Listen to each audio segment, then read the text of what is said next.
मुंबईची स्थिती पाहूयात। मुंबईच्या उपनगरात मुसळधार पाऊस सध्या सुरू आहे। ज्याप्रमाणे आपण पाहतोय पुण्यात पावसाने हाहाकार माजवलाय। मुंबईत सुद्धा अशाच पद्धतीची स्थिती आपल्याला पाहायला मिळते।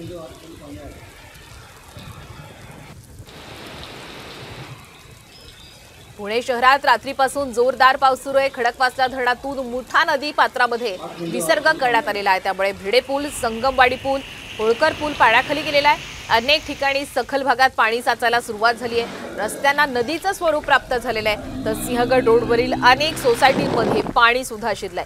दरम्यान धरणातून पाणी सोडताना नागरिकांना पूर्वकल्पना दिली नाही असा आरोप आता नागरिकांनी केलेला आहे।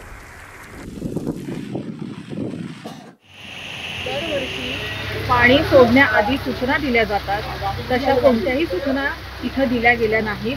पाणी सोडलेलं आहे आणि आता ह्या लोकांची तारांबळ उडाली। प्रत्येकाला गाड्या काढाव्या लागतात। पुढे जी दुकानं आहेत त्यांच्या त्या दुकानांमध्ये पाणी शिरलंय। पूर्वनियोजन ह्याचं कधीही केलेलं असतं दरवर्षी, ह्यावेळेला तसं पूर्वनियोजन केलं गेलं नाहीये पुणे महानगरपालिकेकडून।